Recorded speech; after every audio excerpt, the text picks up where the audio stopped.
I want to talk a little more about how we follow acid-base titrations at not just the equivalence point.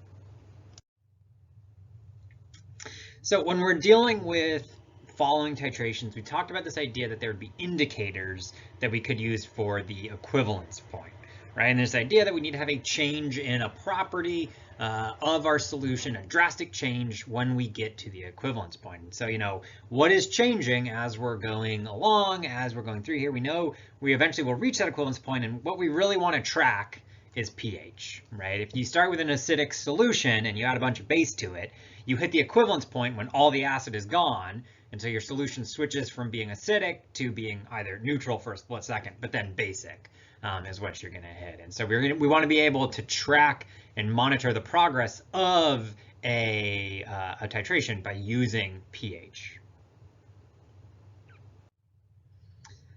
And so when we're following out like the idea of monitoring a titration, we know we start with, say, our acid in a flask and we're slowly adding base. And so as the titration progresses, it would be measuring or adding some volume of base. So this would be something along the lines of time or progress of the titration, and pH will change in response to what we are doing, how we have added, how much base we have added to our solution. So let's do the titration of 0.2 molar HCl with NaOH. So the HCl is going to be in our flask, and I am adding the NaOH from the burette drip drop into my HCl solution in the flask. So what's going to be the pH that I start with? Well, initially, what's in the solution? And I'm looking at the solution in the flask, so that's going to be HCl. So I start with HCl, which is a strong acid, which means I know that the concentration of hydroniums is equal to the nominal concentration of HCl, whatever I designed the concentration to be, so 0.2. And the pH is the negative log of that hydronium concentration. So unsurprisingly, I have started with 0.2 molar of a strong acid. The pH is quite low at 0.87. So it starts out certainly as an acidic solution. So what's the pH at the equivalence point going to be? So what is in the solution? Well, I know equivalence point is when I'm doing my reaction. And the equivalence point is defined as where the moles of base added, so the moles of NaOH, is equal to the moles of HCl that I started with. So if there are equal amounts of reactants, they have perfectly reacted. There is no HCl and no NaOH in solution anymore because they are perfectly reacting. There's no limiting reagent, nothing's left over because they're equal the same. All I have are products, especially because this is a strong acid, strong base. I react to completion, so I just primarily have water and NaCl. That means NaCl is not an acid or a base, so that is water and salt. The pH is going to be 7.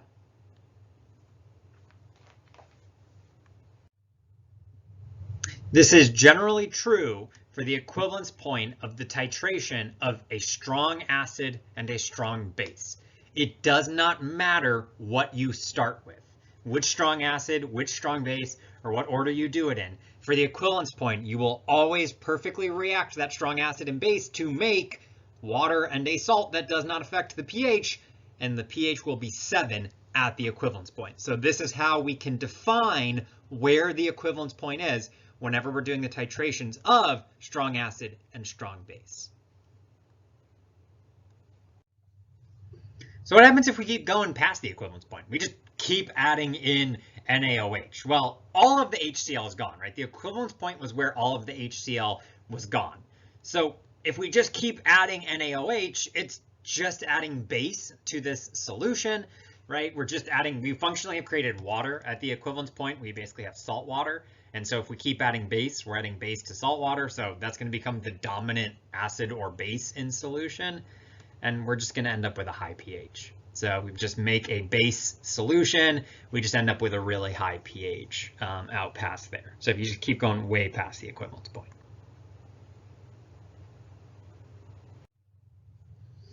What about in between all these points? What about what's going on in between? So we can kind of reason what's happening initially, what's happening at the equivalence point, and what happens well beyond that. But we want to kind of know what's the shape of the line. I'll tell you right now, it's not a straight line. So what is the shape going to be?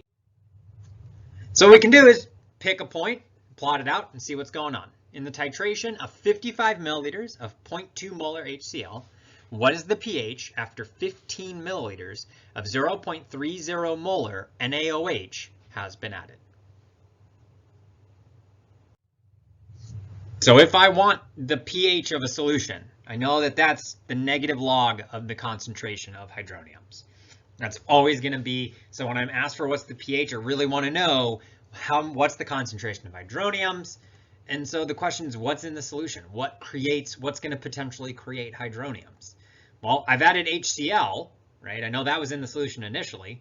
That's a strong acid. NaOH is also in solution. That's sodium and hydroxide. That's a strong base. So those are going to react with each other. So normally, we look at like how does everything affect water, do the water stuff. But if you have a strong acid and a strong base, those are going to react with each other first. And then whatever's left over, that's going to affect the water and the pH of the water. So let's see how that goes. All right, so I got this titration where I'm not at the equivalence point, and I want to know what the pH is. So I started with 55 milliliters of 0.2 molar HCl, and I'm adding in some NaOH. So one of the things that we want to be mindful of is this is a different setup of the previous titrations where we didn't know what the concentration was. Here we do know the concentration of what's in the flask, right? The 0.2 molar HCl is what's in the flask, and we just want to know the pH along the way. And we want to kind of figure out what's going on here. So one of the first things we want to think about is, the chemistry that's actually happening here, right? What is the actual reaction? So we know we have HCl reacting with NaOH. So we have an acidic solution reacting with a basic solution. We know these are kind of the overall what we put into the solution, but the chemistry in there, we probably have some hydroniums. These ions are floating around separate from each other, but we can still predict the reaction based off this. We know the acid, the hydrogen part, would react with the base, the OH part. So that would produce water plus NaCl.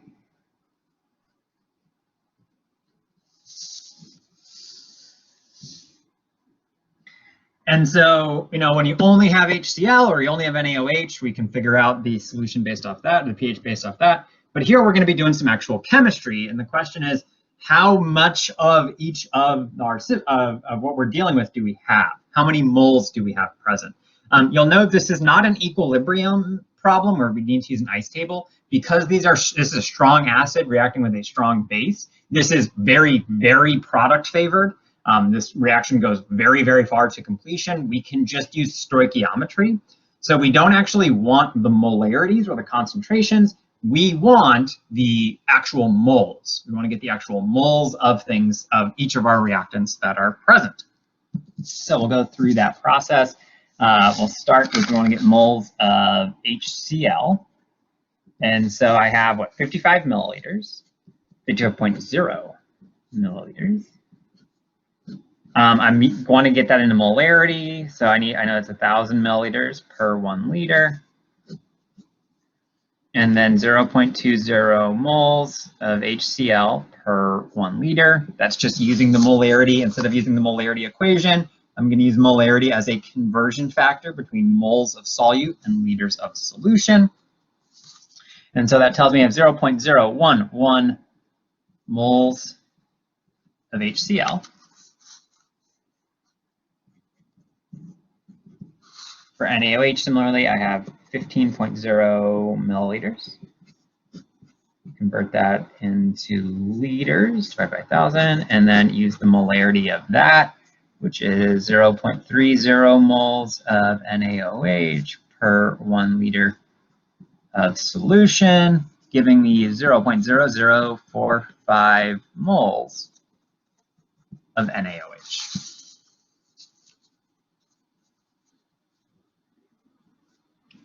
So I'm just taking my volumes that are in milliliters, I'm converting each of them to liters, and then using the molarity to convert to moles of solute in those solutions. So I've got that representation now here, what that looks like.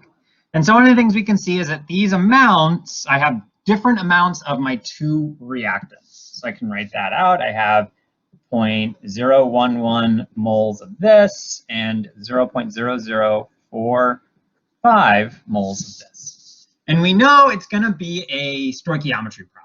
Because these are strong acids and strong bases, we don't need to worry about an ice table. We don't need to worry about an equilibrium mixture. This is going to go all the way very far to reactants. So this becomes a stoichiometry problem. If you remember, when we have a stoichiometry problem with two different amounts of reactants, that is a limiting reagent problem. These are going to react until one of them runs out. The coefficients are 1 on each of these, right? This acid-base chemistry, we have 1s all across the board. And so what ends up happening is one of these will run out, and it's just going to be the lower amount. So this is going to react completely. You're going to lose all of this. And because it's a one-to-one stoichiometry, that amount is going to be lost over here. So we can do these limiting reagent problems of dealing with acid-base chemistry kind of in a similar concept to doing an ice table, except we don't need to worry about X. Here are my initial amounts. What's going to happen is they're just going to react completely with whatever the lower amount is. So it's not an X because it's not equilibrium. I know how much it's going to shift. All of this is going to react, and it's going to react the same amount of my other reactant, leaving me with no NaOH and 0.0065, whoopsies, 0.0065 moles of the HCl. If we look over here, we can also predict the moles of H2O and NaCl, but H2O is neutral, so it doesn't affect the pH. NaCl, it's not an acid, it's not a base, so again, doesn't affect the pH. If these were acids or bases, we would need to account for those, and don't worry, we'll deal with that later. But for now, we just don't need to worry about this part because these are the only things that can affect the pH. So all the NaOH reacts, which we expect, because it's the limiting reagent. So we started with a lot of acid. We added a little bit of base. We now have all the base is gone, and we just have less total acid. So this is the total moles of acid that are present in the solution. Okay, so that's on the right track, but we still want to know the pH.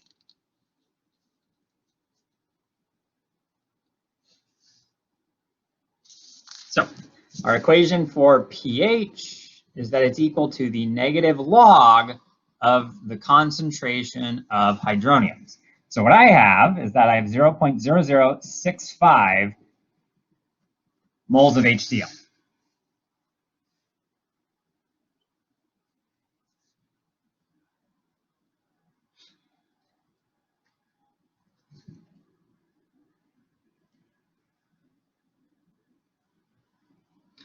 That's a molarity.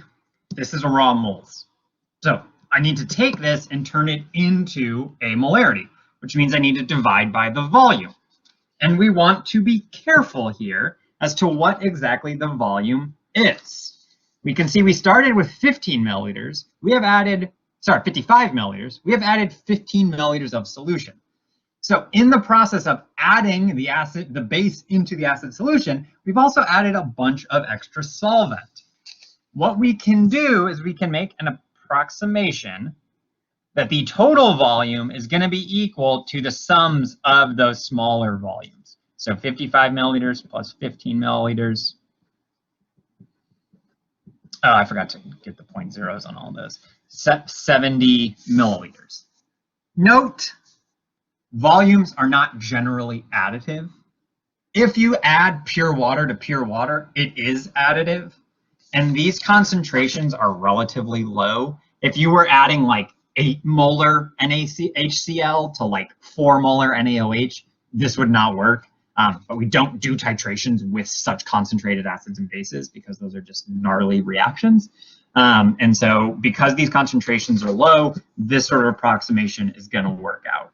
You'll also notice this is 3 sig figs, but you'll note our moles is only 2. And basically, that's going to be okay. This is probably, making this approximation is probably wrong to 1 sig fig. It might be like 69.8 milliliters or 70.2 milliliters or something like that.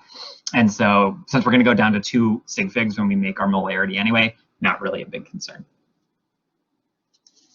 Or it's going to get washed out, right? The error in this approximation is going to get washed out by the error in this measurement.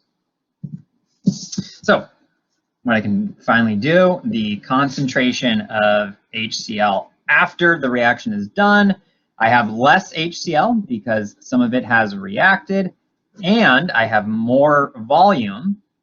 I have more volume because it has, I've diluted it functionally by adding in all the solvent that was carrying the base. This should be liters. So, whoopsie.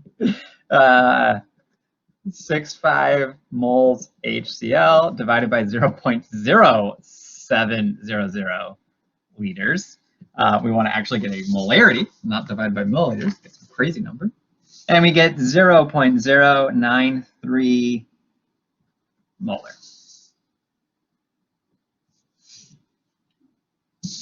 And that's the concentration of HCl.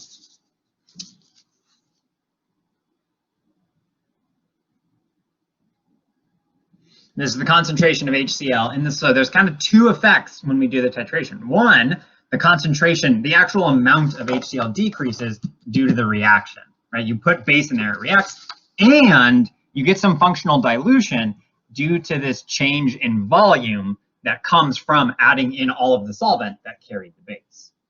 So importantly, if we want to now go back to pH, we want the concentration of hydroniums. Because HCl is a strong acid,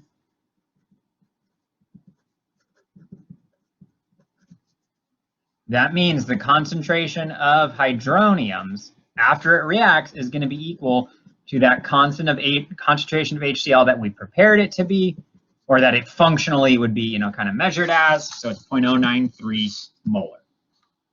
So that's one of the nice things about strong acids. So that means the pH is negative log of 0.093. So that means the pH is equal to 1.03. So a lot of work, but we can finally get our answer.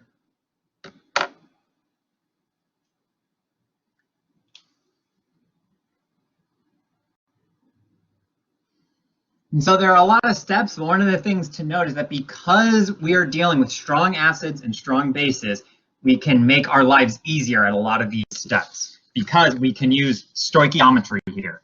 This is kind of looks like an ice table, but this was it, right? It was just it's just a way to set up limiting reagent problems that works with acid-base chemistry that kind of mimics the ice table format, but you don't have to then solve an algebra problem, which is always very nice.